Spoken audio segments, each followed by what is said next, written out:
सब खां पहिरियों त मीडिया जे दोस्तनि जी महिरबानी त वक़्तनि वक़्तु पिराले जा मसइला जेके आहिनि हाईलाइट कनि पिया त अहिड़े ई तरीक़े सां असांजी ज़िमेदारी आहे टाउन कमेटी जी त न सिर्फ़ु सफ़ाई सुथराई जो ऐं रोशनी जो ख़्यालु कयूं पर उन सां गॾोगॾु तइलीमी हेल्थ या जेके ॿिया मसइला आहिनि उहे सिंध गवर्नमेंट ताईं पहुचायूं।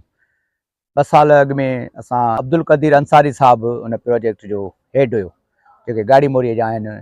उन सां असांजी मुलाक़ात थी। उन चयो यार तव्हांजा 2 खां 3 स्कूल टाउन जा थिया आहिनि, वधीक कोन थिया आहिनि, पोइ से बि अञा पाइप लाइन में आहिनि, सिंध वॾी आहे।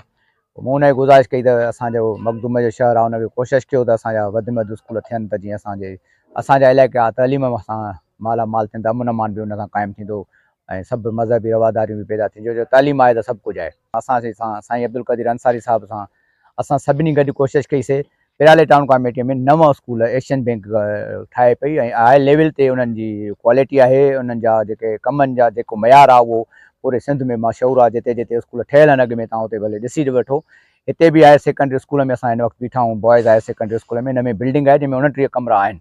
KG खां 10 ताईं हिते तालीम थींदी, हुन में इंडोर गेम्स थींदियूं, ॿियो थींदो वॾो ज़बरदस्त प्रोजेक्ट आहे जेको सिंध गवर्नमेंट हिते लॉन्च कयो आहे। उन्हनि जी महिरबानी आहे त असांजो सादिक बलोच में बि स्कूल थियो आहे ऐं अलदाद बुर्दीअ में गर्ल्स स्कूल थियो आहे, वीरम ॻोठ में असांजो स्कूल थियो आहे ऐं गुलाम हुसैन कंदर में असांजो स्कूल थियो आहे, जोगन में असांजो स्कूल थियो आहे, स्कूल 2 जेको प्राइमरी आहे उहो थियो आहे ऐं छोकिरियुनि जो स्कूल हुयो प्राइमरी उहो न पियो थिए पर असां कोशिशि कई आहे बजट रुक करे त उहो बि थिए त जीअं नियाणियुनि जी तइलीम असांजे शहर में बहितर थिए। जो हिकिड़ो आहे वॾी आबादी आहे छोकिरियुनि जो स्कूल प्राइमरी सतह ते फी चवंदा न ब्रांड हूंदी आहे हिकिड़े एशियन बैंक जेके आहिनि बैंक वारा उहे पाण ई अहिड़ा आहिनि ब्रांड आहिनि। तव्हां ठहियल आहे गागड़ी में स्कूल ठहियल आहिनि, ॿिए हंधि किथे ठहियल आहिनि त तव्हां ॾिसो त उन्हनि जी सफ़ाई सुथराई उन्हनि जो कम जो मयारु जेको आहे न आम ठेकेदारनि खां हटी करे आहे। इन करे सिंध गवर्नमेंट इहो क़दम खयों आहे त एशियन बैंक सां गॾु कमु कयूं त जीअं जेको क्वालिटी आहे बिल्डिंग जी उहा ईअं ठाहियूं जेके डिज़ास्टर अचनि थियूं या बरसाति पवनि त उन्हनि खां असां महफ़ूज़ कराए सघूं ऐं ॿारनि जो जेको स्कूल आहिनि उन्हनि खे मुस्तक़बिल में असां जीअं उन बिल्डिंग खे नुक़सानु न पुॼे ऐं असांजी तइलीम मुतासिर न थिए।